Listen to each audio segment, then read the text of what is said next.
gendang tangi kowe iki, Mai. Bocah saiki wis bedhok barang ora ndang tangi. Penggawean ra pecos kaya ngono kuwi. Ki arep dadi apa kowe iki? Ih, jan iki apa sih, Bu? Bengak-bengok ae kowe iki. Kupingmu iki lara dibengok ora bakal tangi. Wong kuping penggaweane disumpeli jengset ae kaya ngono kuwi. Piye kon krungu kowe iki? Hah, iki ki handset, Bu, jenenge.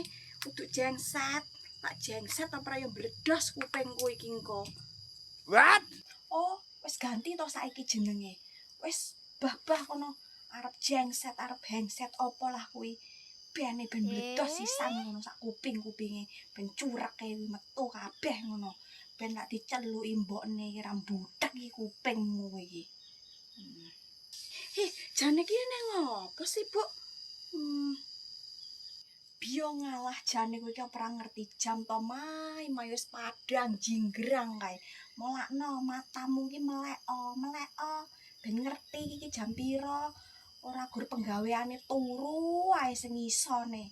Lek bengi melek, lek awan turu wis kaya kalong ae. Penggawean omah ra pecos ya kowe kuwi. Kabeh panggah mbokne ae kowe iki gawean omah nyepepres kaya ngono. Wong sempak iki lho ora gelem ngumbah. Suwi-suwi mbokmu lak ndang modiar ngene iki. Ya sabar to, Bu. Sabar kowe iki. Halah, sabar apa?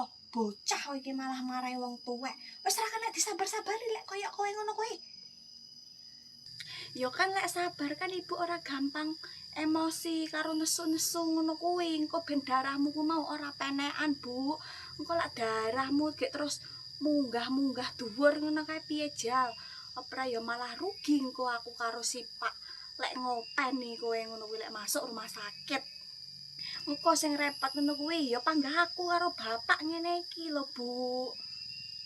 Halah, apa ya do seneng lah aku lara ora eneng sing ngumreng-ngumrengi ae. Ya toh, wis padha wae kowe karo bapakmu iki.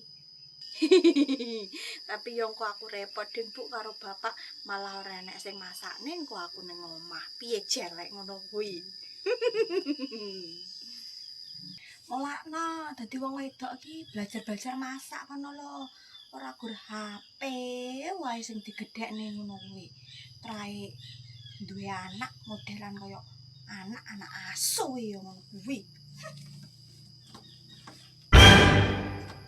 Heleh, asu-asu ngene iki lho ya panggah anakmu to, Bu.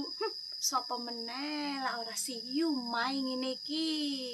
Wow.